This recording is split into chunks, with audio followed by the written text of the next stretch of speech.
Good morning everyone. So let us do first Feb की news.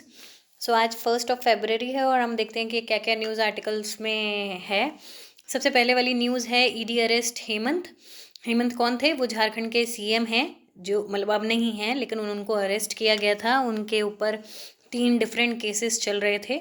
सो अब उन्होंने resignation अपना सबमिट कर दिया है। सो आप अगर पॉलिटी पढ़ते हैं तो जो सीएम होते हैं वो अपना रेजिग्नेशन किसको सबमिट करते हैं?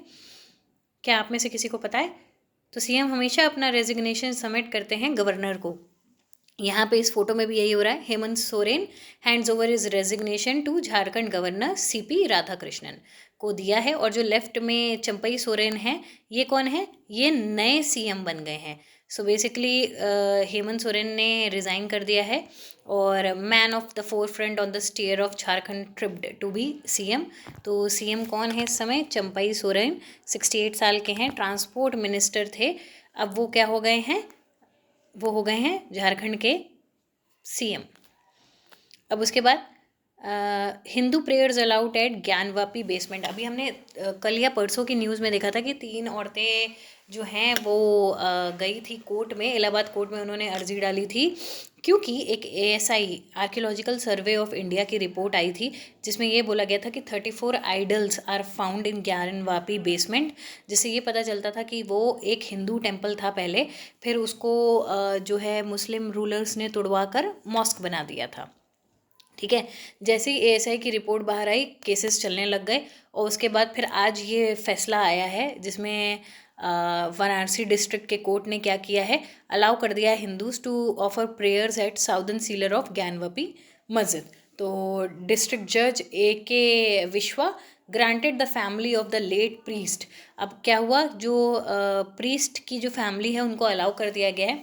7 दिन का टाइम दिया गया है। डीएम को स्ट्रिक्ट ऑर्डर्स दिए गए हैं कि 7 दिन के अंदर वो मंदिर का जो सीलर पार्ट है, मतलब बेसमेंट पार्ट है, वो खोला जाए और वहाँ पे पूजा की व्यवस्था करवाई जाए।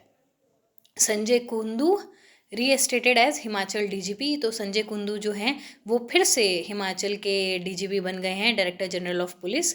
सो उनका ट्रांसफ़र हुआ था आयुष डिपार्टमेंट में एज प्रिंसिपल सेक्रेटरी, लेकिन उनको फिर से रीइंस्टॉल कर दिया गया। अब सिख कल्चर का म्यूज़ियम बनने वाला है कुरुक्षेत्र में। ठीक है। अब इसके बाद था Haryana transport department plans to hire electric CNG buses.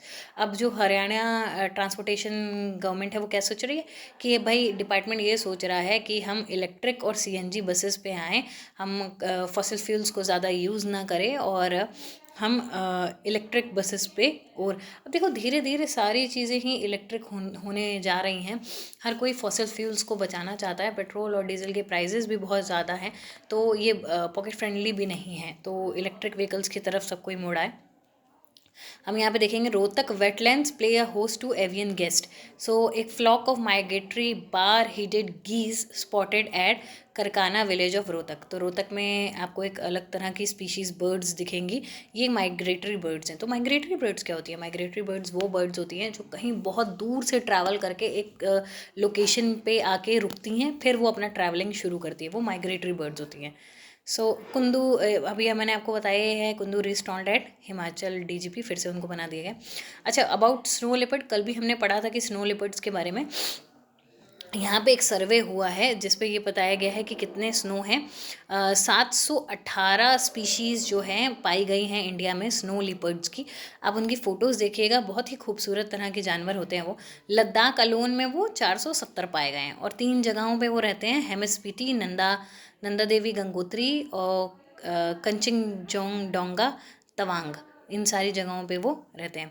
So north west India sees second lowest rain in since 1901 in January. So IMD का कहना है कि सबसे ज़्यादा कम बारिश हुई है 1901 के बाद। First day first snow. अब यहाँ पे इस न्यूज़ आर्टिकल में हम देख सकते हैं कि वॉक इन अम्ब्रेलास हिमाचल में मनाली में और शिमला में स्नोफॉल होना शुरू हो गई है। It's duty of man to pay maintenance to wife in therapy.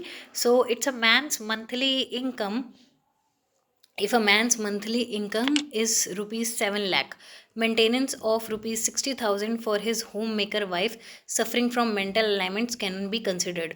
High court जो हाई है, हाई कोर्ट ऑफ कर्नाटका में ये आया था, judgement report by Vasantha Kumar ने बोला है कि एक पिटीशन अभी जारी हुई थी कि अगर हस्बैंड अवेयर है कि उसकी वाइफ मेंटली अनसाउंड है या ट्रीटमेंट की उनसे ज़रूरत हो सकती है या डिप्रेशन की उनसे ज़रूरत हो सकती है, तो उसे 60,000 रुपये देना पड़ेगा as maintenance. Supreme court fine 6 cop for illegal detention and taking force signs. तो सुप्रीम कोर्ट ने 6 कॉप्स को इलीगल डिटेंशन का मतलब जानबूझ के जेल में बंद करना और फोर्सफुली साइन लेना उनके वर्डिक्ट्स पे, इस चीज़ के लिए फ़ाइन किया गया है. अच्छा, उसके बाद क्या है? यहीं तक की थी न्यूज़. अच्छा, एक ज्ञानवपी मस्जिद पे बहुत सारा चर्चा चल रहा है, वो हम देख सकते हैं. एक अभी रिसेंटली 26 जनवरी को हमारे पास एक कंट्री के प्रेसिडेंट आए थे. तो क्या आप बता सकते हैं कि कौन सी कंट्री के प्रेसिडेंट 26 जनवरी को रिपब्लिक डे पे हमारे गेस्ट बन के आए थे? आप इस आर्टिकल को पढ़ने की कोशिश करिएगा, और बजट भी रिलीज़ हो गया है, उसे भी ज़रूर देखिएगा. That's all for today. Thank you.